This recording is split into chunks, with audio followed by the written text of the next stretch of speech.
Olá pessoal, tudo bem?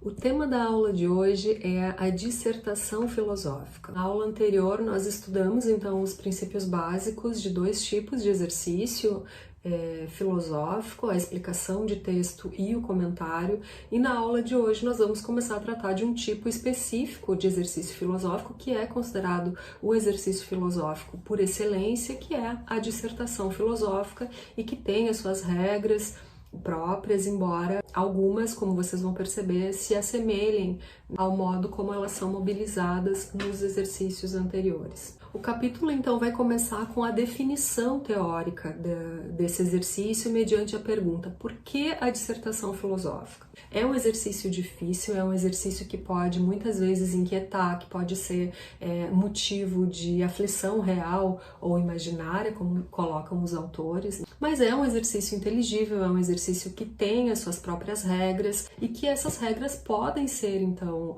apreendidas e vão aos poucos orientando a realização desse exercício de uma forma mais tranquila. No mais, gente, a superação das dificuldades ela vai acontecendo, como nós falamos também nos exercícios anteriores, com uma questão de prática, tá? O que é interessante notar é que a dissertação ela é um exercício difícil para o estudante, mas ela também é um exercício difícil para o professor.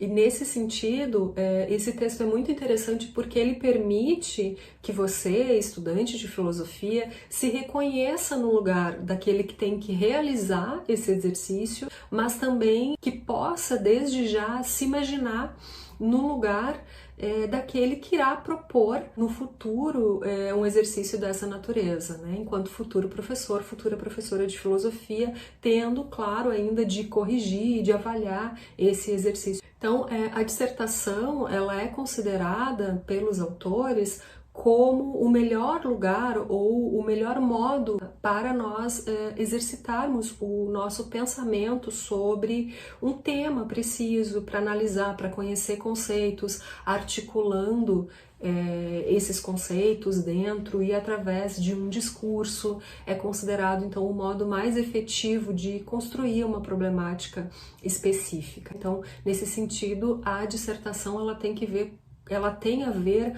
com a própria essência do ato de filosofar. No entanto, e os autores deixam isso muito claro no texto, a dissertação ela não existe como um modelo em si, né? Como um modelo ideal. Não há uma resposta única, uma resposta unívoca, né? Uma receita capaz de ser replicada filosoficamente exatamente do mesmo modo também na construção, na realização desse tipo de exercício. Claro, há certas exigências, né, que devem ser respeitadas e aí são esses elementos que nós vamos tentar ir esmiuçando um pouquinho teoricamente na aula de hoje, tá? Então, nós vamos ver que a dissertação ela abrange, não é, a análise do tema, a exposição da problemática, o discernimento do objeto de discussão. Mas diante de tudo isso que necessariamente faz parte da composição da dissertação filosófica, há, claro, uma infinidade de possibilidades. O importante é que nós possamos ir aprendendo teoricamente esses elementos para depois ir então construindo, né, também o nosso próprio modo de dissertar. O que é importante marcar com os autores é que a dissertação ela é um exercício escolar. Tá?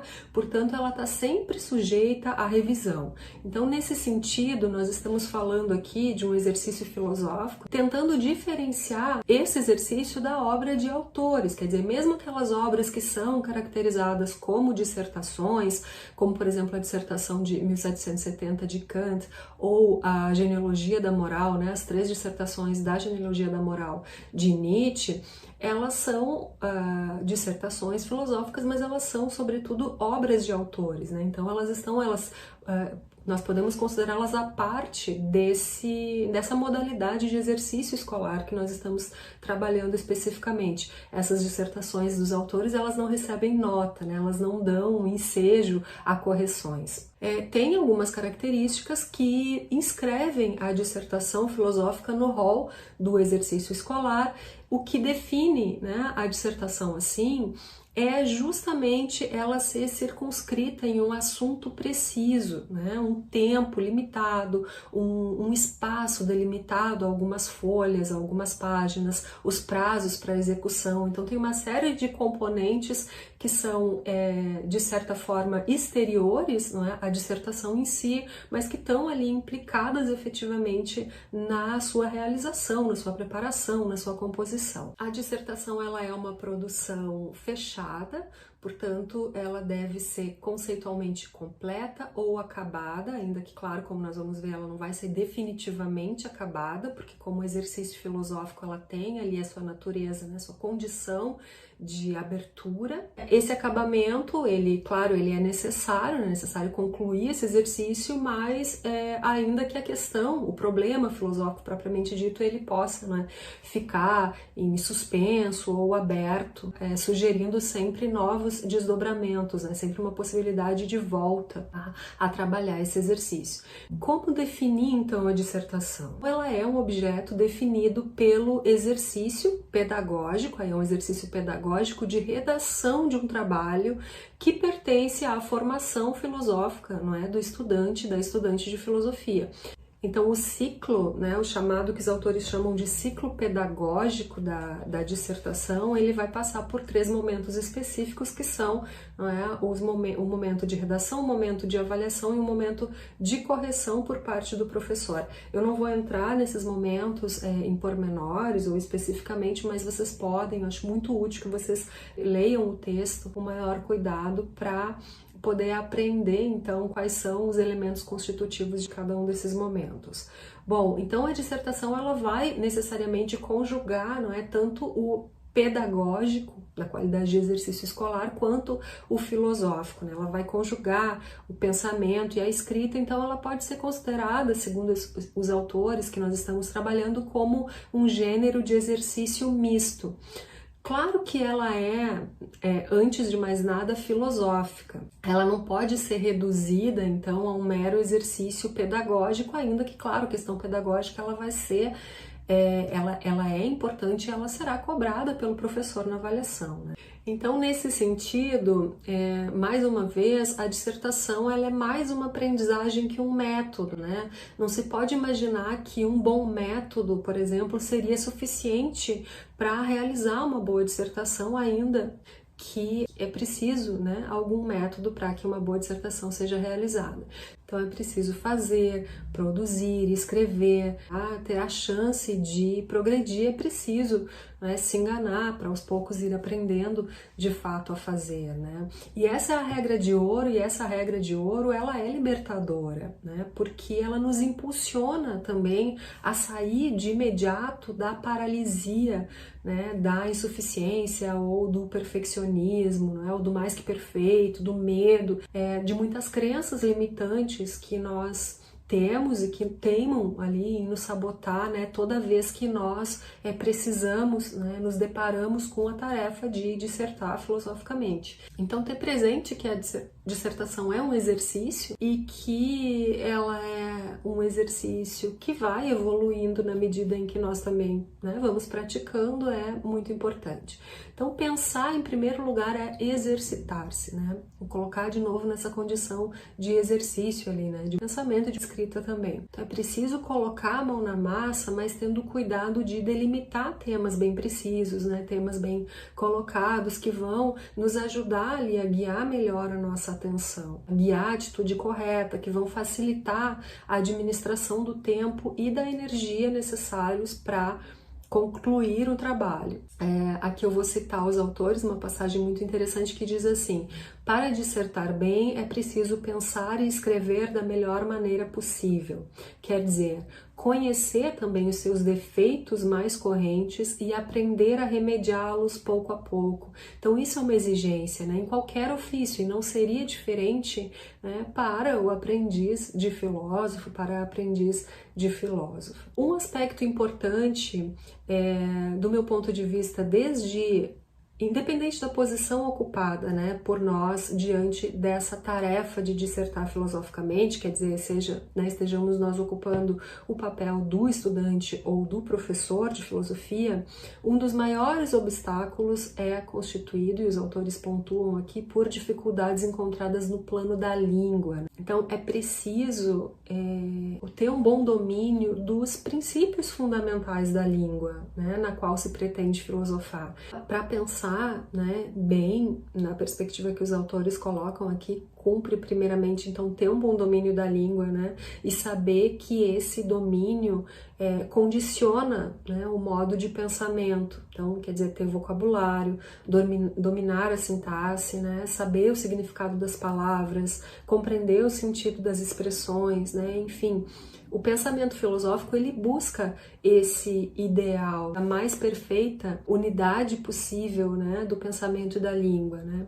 Claro, sabendo, de novo, que se trata de um exercício, né, de pensamento, mas na forma de escrito, a ser lido, a ser corrigido por alguém. Finalizando, então, essas primeiras definições mais amplas, mais gerais, da dissertação filosófica, nós temos, então, entramos numa parte do texto em que os autores vão tratar, teoricamente, da preparação da dissertação. Então, né, como um exercício filosófico que tem um tema preciso, a partir do qual vai se desenvolver, então, um conjunto de análises e um conjunto de raciocínios. Bom, mas o que é o tema da dissertação filosófica? O tema nada mais é do que um objeto de estudo, né, que é proposto, então, à reflexão, é um enunciado que é submetido ao pensamento, que é submetido ao espírito. É esse tema que vai reger o nosso pensamento, né, na escrita, é ele que vai ordenar o nosso pensamento, é ele que vai mobilizar as nossas interrogações, né,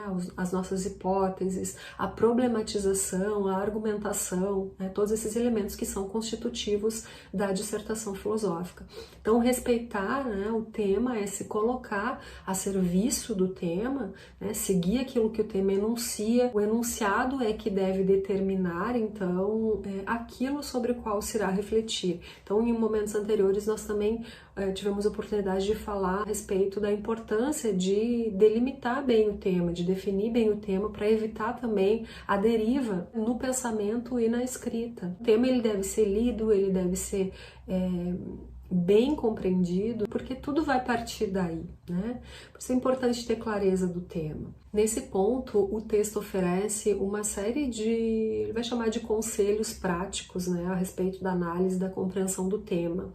São pequenas pistas muito simples, mas que eu considero que talvez elas sejam bastante úteis, né? Sobretudo para quem está de fato no movimento de iniciação mesmo da realização desse tipo de exercício. Então, saber dar tempo ao tempo, né?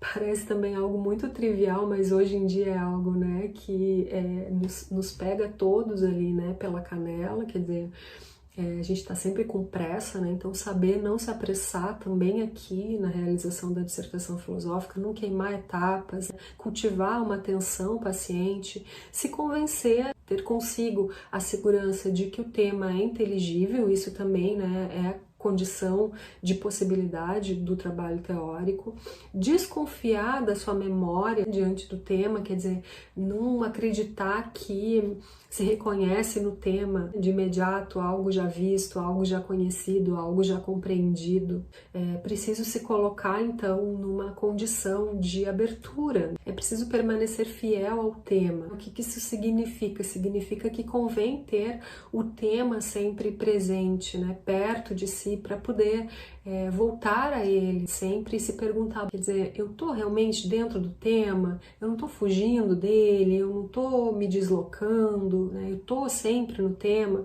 Qual é a ligação entre o que eu estou pensando, escrevendo e o tema propriamente? Então, são perguntas que devem ser direcionadas a nós mesmos ali e que vão nos manter o nosso foco e a nossa atenção ali na fidelidade, né, do objeto que está sendo trabalhado. Estudar também com cuidado os termos do tema, né, considerando cada palavra, estando atento aos detalhes, né, aos significantes. Sobre esse aspecto especificamente, o texto também coloca alguns exemplos de muito fácil assimilação, nos colocando diante de perguntas que parecem que são muito semelhantes, mas que na verdade são diferentes, né, pela variação de um único elemento no enunciado. Por exemplo, que é um homem e que é o homem, né? Então não são as mesmas questões, né? Por isso cumpre estar bastante atenta ao que o tema enuncia. Evitar também toda a transformação do tema. Nós já vimos falando antes, quer dizer, não deslocar o tema, né? Cumpre aceitar o tema e tratar o tema tal como ele é dado, né? Os autores eles vão nos apresentar 4 tipos de tema, ou seja, 4 formas, né, gerais diferentes que a dissertação pode adquirir. Cada forma de tema ele vai impor uma estratégia particular, né? Mas em todos os casos cumpre ligar o tema a uma problemática filosófica possível. Um tema, né, que enuncia, expõe uma única noção, por exemplo, a desordem, a beleza, a violência, a fé, é um tipo de tema que desorienta um pouco, ou que facilita, vamos dizer assim, né, uma certa desorientação. Por quê? Porque ele é um tema muito amplo, né? No entanto, pode-se começar por investigar, né, e essa é uma boa dica, quanto à definição e à essência do tema, né, estabelecendo então diferenças conceituais, né, com noções vizinhas. Por exemplo, desordem difere de ordem e de caos, beleza de feiura, mas também de sublime e por aí vai, né? Uma segunda forma, então, de tema, é um tema que envolve várias noções, é um caso um pouquinho mais complexo que o anterior, mas que se aparenta também. Por exemplo, ordem e desordem, né? Força e violência. A problematização aqui desse tipo de tema, ele vai também seguir, né, a problematização do tema precedente. Estabelecimento ali das definições, da essência, né, do tema, as diferenças conceituais, etc. Uma terceira forma que o tema pode assumir é a forma de pergunta, que é o caso mais complexo e que também é a formulação mais clássica, uma das mais difundidas do tema de dissertação filosófica. Então, a pergunta ela vai remeter, né, diretamente a um problema filosófico preciso que caberá então ao estudante descobrir, definir, formular explicitamente, né, seguindo a direção que a pergunta implica. E uma última modalidade de tema que consiste na citação, mas que é um pouco, né, menos comum. Então, o primeiro ponto de atenção é efetivamente a atenção ao tema, né, na identificação da noção ou das noções que ele contém, né, que ele traz em si. Fazer, então, um trabalho de análise, de explicação, de exposição e de definição a partir do que o tema enuncia e solicita. O texto ele vai nos oferecer um roteiro do trabalho de definição, né, sobre como elaborar definições, evitando partir de definições prontas, né, que num primeiro momento podem ser mais tentadoras, né, podem ser mais fáceis, mas que na verdade elas envolvem alguns perigos, tá? Claro que nós podemos nos valer de definições já prontas para elaborar definições preliminares, definições prévias que possam então auxiliar na produção por nós mesmos de definições mais bem adaptadas, melhor adaptadas ao nosso tema especificamente. Então, o trabalho sobre o sentido de uma noção, ele não se restringe ao interior da própria noção. O trabalho sobre uma noção, ele se nutre das relações que essa noção ela vai manter com outras noções, num vínculo mais ou menos solidário, necessário, fecundo, né? Então, refletir sobre uma noção é fazer ela entrar nesse espaço de vizinhança, nesse espaço de relações, refazer o caminho desses vínculos. Por vezes, os autores nos dão uma pista, que eu considero uma pista bem interessante, como exercício mesmo, que é recorrer à técnica das associações livres, né, tomando notas sem censura de tudo que vem imediatamente à cabeça, né, ao tomarmos, né, uma noção ali como algo em que vamos trabalhar em cima. Em que essa noção me faz pensar, né? Para onde ela me leva? Com o que eu acho que ela conversa? Do que ela se assemelha? Construindo essas vizinhanças por meio dessas livres associações. É claro que tudo isso depois vai precisar passar por um trabalho de filtro, isso precisa ser ordenado, isso vai precisar ser elaborado. Todas essas imagens, essas ideias, essas palavras que nos surgiram serão selecionadas, elas serão ordenadas mediante um trabalho crítico e mediante, né, ao trabalho filosófico propriamente em direção, então, ao que se há de definir. No trabalho de determinação conceitual da noção, é importante, e por isso, né, o cuidado de não partir, de não tomar definições, né, já prontas, é o que se deve, então, evitar generalizações que podem levar, contrário ao que nós imaginamos, podem nos levar, então, a um esvaziamento, né, de sentido, ao invés de uma definição, né, verdadeira e mais apropriada para o nosso trabalho especificamente. Diante dessa tarefa, é necessário fazer um trabalho mesmo de diferenciação de sentidos, né, que uma noção pode ter. Por exemplo, diante do tema o trabalho liberta, bom, é preciso fazer uma distinção prévia da própria noção de trabalho, quer dizer, não há uma única definição para trabalho. Poderíamos considerar diferentes definições para o trabalho manual, o trabalho intelectual, o trabalho do servo, o trabalho assalariado, né? Nem todos esses trabalhos são equivalentes, possuem definições equivalentes. Então, fazer essa distinção e depois passar, né, ao momento de cruzamento entre esses diversos sentidos independentes, se perguntando o que há de comum, então, né, e de diferente entre esses diversos sentidos expostos. Quais relações são possíveis entre eles, quais operações se mostram, qual parece ser o mais legítimo, levando-se em conta o problema tratado, enfim. Por fim, para tornar sensível a noção, para não ficar apenas no plano da abstração, os autores consideram útil o uso de exemplos que permitam, então, apresentar, né, sair, ancorar um pouco da abstração e apresentar o plano de experiência real ou possível da noção que está sendo abordada, que está sendo trabalhada. Esses exemplos eles podem ser buscados na história política, na história das ciências, na própria ciência, na história da arte, né, nos textos, né, em diferentes tipos de textos, né, na arte, na literatura, na religião, nos costumes, na cultura. O que é importante é que o exemplo ele facilite, né, o acesso ao conceito, o trabalho com a noção de modo a aterrar ela numa experiência real ou possível. Então, por isso eles devem ser também bem escolhidos, tá? Bom, pessoal, por hoje nós ficamos por aqui. Na semana que vem nós continuamos de onde paramos aqui, dessa abordagem teórica da preparação da dissertação, e já entramos então na parte final desse capítulo, que é a realização da dissertação, tá bem? Encontro vocês na próxima aula, uma boa semana!